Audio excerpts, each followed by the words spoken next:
The first Met Office-named storm of the year will hit the UK this weekend, today, with gusts of up to 65 miles an hour expected to batter our coastlines. That speaks weather journalist now Nathan Rao with more on that. This extreme weather that's travelling is going to impact travel and those outdoors. It's the British summer.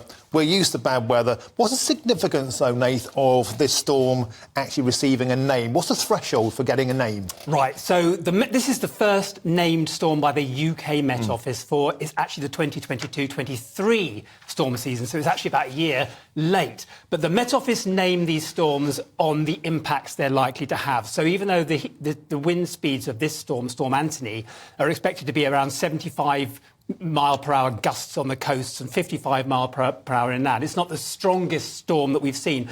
But because of the time of year, the trees are all in full leaf and it's holiday season, the schools are off, and where it's going to be hitting, the impact of this storm hitting today is likely to be greater than had the same sort of thing happened later in the year. So this is probably what's triggered the Met Office to name this storm, the first one of the year, the first UK named one. We've had two named storms this year already. That was earlier in the year. They were named by the Danish and the French meteorological agencies.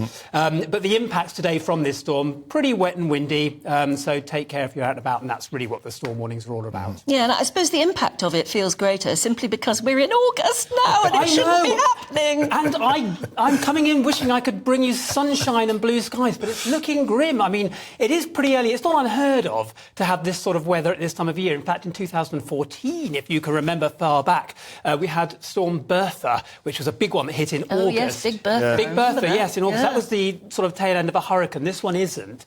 But it's slightly early in the season. You know, we're still in the last month of summer, and the autumn storm season usually picks up about September. We've had it starting now before, but it's not the ideal sort of weather that I'd like to be coming and talking to you about on a Saturday morning. And part of the issue, Nathan, of course, has been so ruddy wet for so long. The ground is saturated. It's boggy almost. That's right. In lots of places like Northern Ireland and the southwest. So when it drops, it's got nowhere to go, increasing the risk of flooding. That's right. And in Northern Ireland, there is a rain warning out today. That's all day for up to 2 inches of rain there, and their ground is very wet. The Environment Agency has 18 flood alerts out today. That's mainly across the south and the southwest of England because of this issue of where the heavy rain comes. They're expecting about 2 inches of rain today, so it's not quite the monthly average. But is it going to be sort of all at once, this rain, or spread across the day? The problem is it comes all at once. The rain warning is throughout the day, but when you get these that's when you get sort of flash floods. Yeah, that's right. It comes straight down on the ground. Actually, had we had a very, very hot, long, dry summer,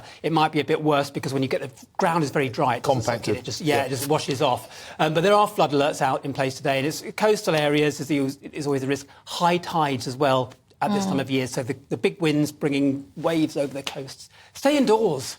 Yeah, it can be quite frightening seeing a flash flood. Have you ever seen one? Yeah. I mean, just one of those silly... I remember being in Birmingham once, and in Gas Street, which was where ATV studios were, and there were, and that goes downhill, and there were cars parked at the top of the hill.